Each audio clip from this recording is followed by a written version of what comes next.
Dia yang kekuasaannya berlebih di atas ketua Mahkamah Konstitusi. Itu dasarnya itu. Siapa dia? Presiden Wakanda. Jadi kita semua lahir dari rahim ibu, rahim dari rahim perempuan. Begitu kita lahir, kita pindah ke rahim laki-laki.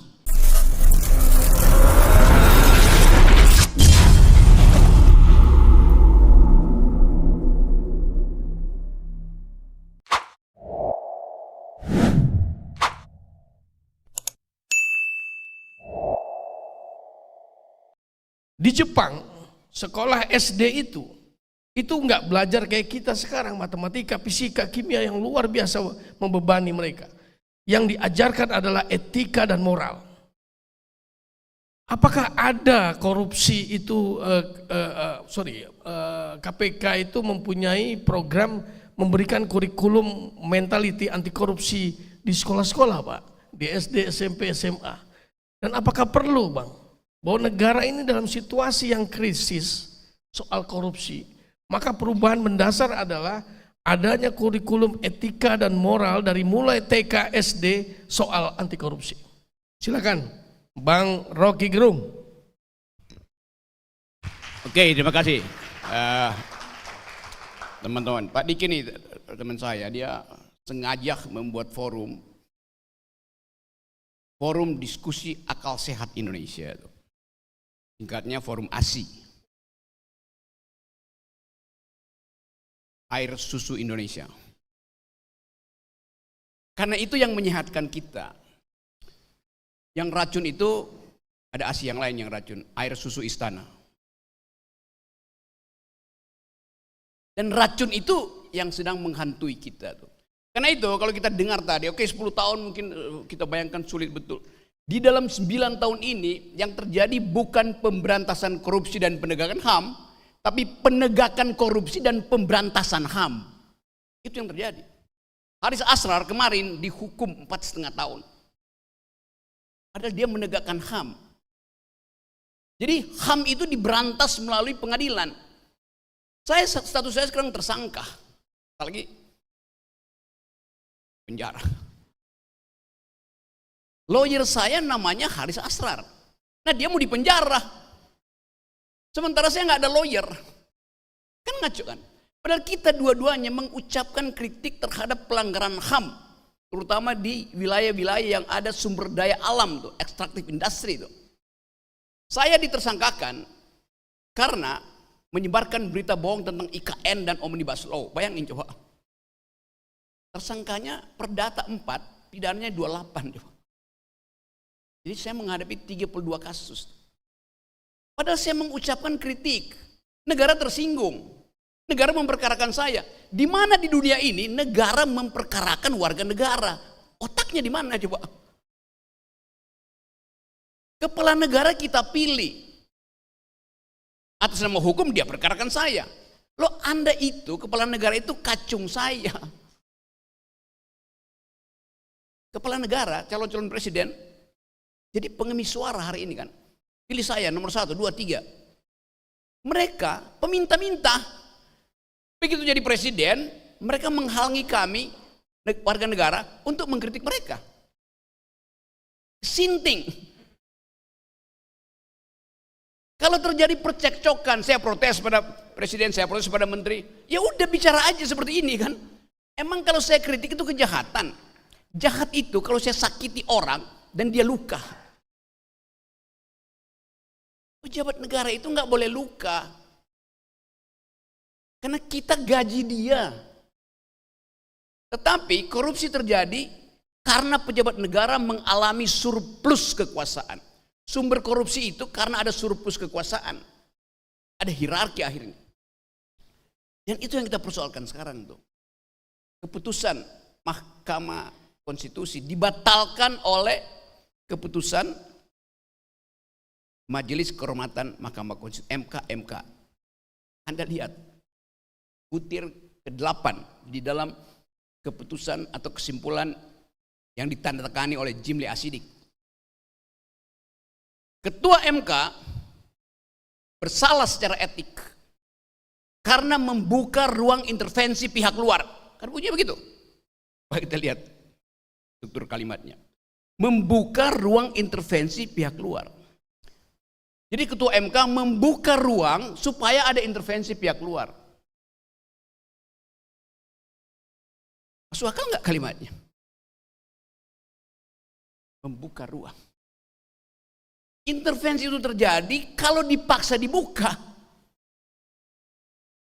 Kalau kita tanya siapa yang mengintervensi ketua Mahkamah Konstitusi, apakah saudara Yopi, ketua BEM, Universitas Mula Warman? Tidak mungkin. Karena Yopi tidak punya kekuasaan di atas ketua MK. Apakah yang mengintervensi ketua Mahkamah Konstitusi adalah tukang bakso di belakang Mahkamah Konstitusi di warung pinggir jalan? Tidak mungkin. Tukang bakso levelnya tidak di atas ketua Mahkamah Konstitusi.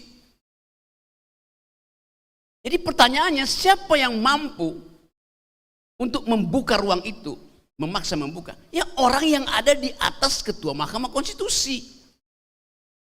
Logikanya begitu. Rektor Universitas Mula Warman nggak mungkin mengintervensi ketua Mahkamah Konstitusi. Yang mampu mengintervensi adalah dia yang kekuasaannya berlebih di atas ketua Mahkamah Konstitusi. Itu dasarnya itu. Siapa dia? Presiden Wakanda. Pasti nggak ada cara lain untuk terangkan itu. Hanya Joko Widodo sebagai presiden yang mampu mengintervensi Mahkamah Konstitusi. Itu kesimpulannya tuh. Jadi dalilnya begitu. Tapi tentu Jimli nggak mau sebut itu. Harusnya Jimli sebut. Tapi kita pers tahu, DPR tahu. Lalu apa yang dilakukan? Jadi korupsi terjadi karena ada surplus kekuasaan. Itu yang kita mau hentikan tuh. Apa akibatnya bagi anak-anak muda? Hari ini ada 15,5 juta pemuda Indonesia mengalami gangguan jiwa karena kehilangan harapan. Data dari Departemen Kesehatan. Tidak punya harapan tentang masa depan. Mengalami gangguan jiwa. Yang punya akses untuk pergi pada dokter jiwa hanya 2%.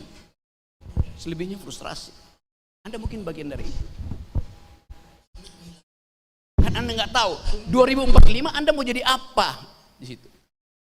Ketika Presiden Jokowi mengatakan kalian generasi baru di 2045 akan jadi bonus demografi, hidup kalian akan sejahtera. Sekarang kita hitung perlahan-lahan. Jumlah pencari kerja per hari ini ada 60 juta orang. Okay. Negara mesti siapkan lapangan kerja untuk menampung 60 juta orang ini, anak muda. Anda lulus, jadi bonus demografi, tapi nggak punya pekerjaan. Tugas negara adalah menyediakan pekerjaan. Di dalam ilmu ekonomi, setiap pertumbuhan 1%, growth 1%, dia membuka 400.000 lapangan kerja. Kalau ekonomi kita tumbuh maksimal 5%, bahkan Bank Dunia bilang enggak, paling 4,3%. Sebut aja yang disebut oleh Pak Jokowi, 5% tumbuh. Artinya, ekonomi yang tumbuh 5% hanya mampu menyerap 5 kali 400.000, yaitu 2 juta lapangan kerja. Yang 58 juta itu mau kemana? Anda bayangkan masa depan Anda. Tetapi dijanjikan bahwa Anda akan jadi bonus demografi itu.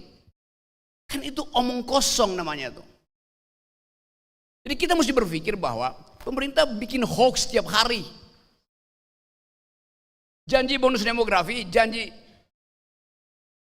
Indonesia emas di 2030-2045 itu adalah hoax. Siapa yang buat? Jokowi bikin hoax. Tapi kalau saya yang ucapkan, saya ditangkap atas dasar undang-undang ITE. Menyebarkan berita bohong. Lo memang bohong. Kalau kita bikin kalkulasi hari ini gampang sekali kan. Padahal tugas negara yang dibebankan oleh konstitusi kepada kepala negara adalah cerdaskan kehidupan bangsa. Rawat fakir miskin. Hanya itu tugas presiden. Kalau kita hitung sejak sekarang, apakah fakir miskin sudah dirawat oleh negara? 120 juta orang hari ini miskin. 19, juta manusia Indonesia setiap malam tidur dengan perut kosong karena kelaparan. Itu angka tertinggi di Asia. Kelaparan di Indonesia paling tinggi di Asia. Coba. Berapa IQ nasional kita? Tinggal 78, sedikit di atas simpanse. Serius saya terangkan. Jadi data-data ini menunjukkan bahwa Presiden Jokowi gagal memenuhi perintah konstitusi, yaitu cerdaskan kehidupan bangsa. 78 IQ itu mau bertanding dengan IQ Singapura 115, IQ Vietnam 105 di 2045. Nggak mungkin. Per hari ini stunting di kita, kekurangan nutrisi itu udah 25%. Artinya 1 dari 4 bayi yang lahir otaknya tidak akan tumbuh, bahkan akan menyusut 25%. Per hari ini setiap bayi yang lahir sudah dibebani hutang luar negeri Presiden Jokowi sebanyak 50 juta per kepala bayi itu. Mana ada bayi yang mau lahir hari ini? Kalau dia dibebani oleh hutang dan harus mengalami stunting. Coba kita bikin survei. Ibu-ibu yang lagi hamil senang. Ada generasi 2045 dijadikan Pak Jokowi. Ibu-ibu berebut hamil. Waktu disurvei, ibu-ibu bilang, kami senang karena bayi kami akan jadi bayi generasi emas di 2045. Survei pada si bayi. Tanya pada bayi, hei bayi, kamu mau lahir enggak? Bayinya bertanya, apa syaratnya? Kalau kamu lahir, kamu harus bayar utang 50 juta begitu lahir. Kalau kamu lahir, potensi kamu untuk kena stunting itu 25%. Bayangin. Taruhan nama saya, tidak ada satupun bayi yang mau lahir hari ini. Karena itu kalau bayinya akal sehat, dia tahu bahwa kalau saya lahir, saya akan membebani negara. Kalau saya lahir, saya akan diperas kembali oleh politik. Jadi kita semua lahir dari rahim ibu, dari rahim perempuan. Begitu kita lahir, kita pindah ke rahim laki-laki. Rahim laki-laki itu namanya APBN. Rahim laki-laki itu namanya koalisi partai. Rahim laki-laki itu namanya omnibus law. Rahim laki-laki itu namanya segala macam yang menghina manusia. Jadi saya mau kita diskusi di sini dengan kejujuran bahwa yang disebut generasi emas, yang disebut tahun 2045 akan menuju Indonesia emas, itu omong kosong. Bagaimana mungkin kita mencari, jangankan perak, kita mau masuk ke Indonesia emas, tetapi pemimpin yang ada sekarang datang dari kalengkongguan. Mana bisa? Jadi sekali lagi teman-teman, ini adalah forum akademis di mana kita berupaya untuk mempertengkarkan kebijakan karena kita diminta untuk menghidupkan harapan. Jadi teman-teman di sini berupaya terus untuk menghadirkan percakapan semacam ini. Bukan sekedar teman-teman yang resah tuh. Berapa bulan lalu saya dengan Pak Diki muter Eropa tuh, bertemu dengan millennials. Kita mampir ke Warsawa. Bikin forum semacam ini. Seorang mahasiswa yang belajar S3 di Polandia angkat tangan, lalu temannya ikut angkat tangan. 2 perempuan Indonesia angkat tangan untuk bicara di forum akal sehat di Warsawa. Mereka bilang begini, Pak Rocky, kami dibiayai oleh negara LPDP untuk dapat S3 di Eropa itu. Tapi kami tidak ingin pulang. Katanya, kenapa begitu? Kami gelisah. Kami bimbang. Kalau kami nggak pulang, kami malu pada negara. Karena negara membiayai kami. 2 perempuan. Calon doktor. Dia nggak mau pulang. Kenapa kamu nggak pulang? Gini Pak Rocky, Kalau kami pulang, kami akan balik ke dinas-dinas di mana yang mengirim kami. Lalu nggak ada soal kan? Iya, tetapi kami akan disuruh kembali untuk mengerjakan hal yang standar di situ, yaitu manipulasi laporan proyek, manipulasi laporan keuangan. Jadi dia akan pulang menemui bosnya yang nggak berubah. Dia akan terus dipaksa untuk markup. Anda bayangkan coba, anak muda gelisah. Kalau dia nggak pulang, dia merasa berdosa di beda negara. Kalau dia pulang, dia akan tetap hidup di dalam konstruksi koruptor. Dia akan jadi anak buah si koruptor lagi tuh. Kegelisahan itu yang tadi saya terangkan. Mental health kita itu 15,5 juta anak muda mengalami gangguan mental karena moralnya diganggu tuh. Saya bilang pada mereka, jangan pulang. Tapi kami malu Pak. Di biaya negara tidak, beasiswamu itu datang dari pajakku, datang dari pajak Pak Diki, Yudi, Novel, semuanya. Kita bayar pajak supaya kalian sekolah. Ini adalah pajak negara, bukan beasiswa presiden. Namanya memang dulu namanya itu beasiswa presiden, zaman SBY. Saya termasuk yang ngusulin, diganti jangan pakai nama presiden tuh, beasiswa negara aja tuh. Tetapi selalu anak-anak yang dapat beasiswa di brief oleh LPDP, kalian mendapat beasiswa di era Presiden Jokowi. Lalu dianggap soal itu beasiswa Presiden Jokowi. Tidak, itu beasiswa yang dibayar oleh pembayar pajak warga negara Indonesia. Jadi ada kesempatan di kita hari ini untuk bercakap-cakap itu. Saya hanya membuka pembicaraan supaya ada kritisisme dari teman-teman mahasiswa. Kalian rata-rata semester 1 kelas dan menunggu di wisuda di semester 4, 5 tuh. Di tahun ke-4, 5 tuh. Dan saya pamer-pamer ini ijazah saya nih. Anda masuk cari kerja itu dibuang ijazahnya. Karena industri, korporasi tidak lagi melihat nilai dari ijazah Anda itu. Dia akan search Anda udah bikin apa dalam kemudahan Anda. Di Google orang akan tahu apa yang Anda lakukan.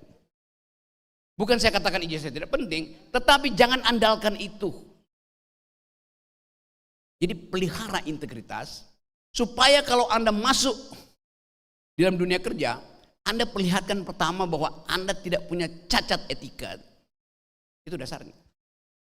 Nah, mereka yang punya cacat etika, dari sekarang mesti kita halangi untuk menguasai negara.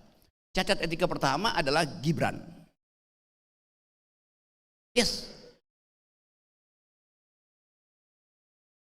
Kenapa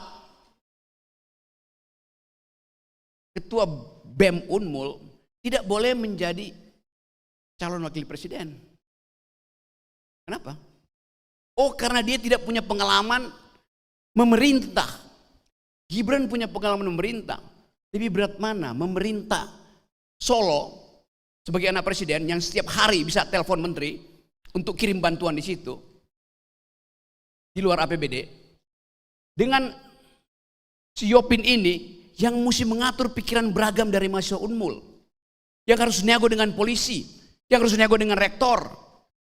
Dia memimpin Unmul dengan tekanan yang sangat besar. Artinya dia lebih mampu memimpin keadaan krisis daripada Gibran.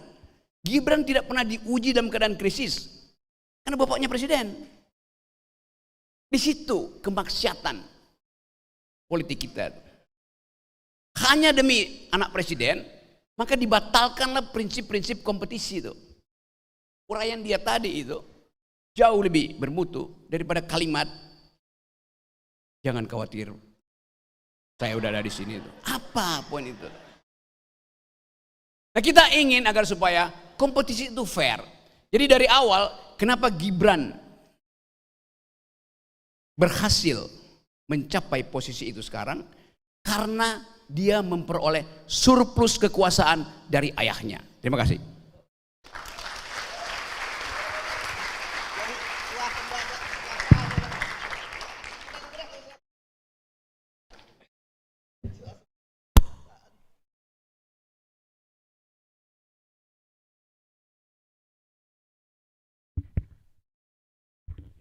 Mic ini, ya ini bermasalah. Mungkin ini mic-nya Mbak Puan ini.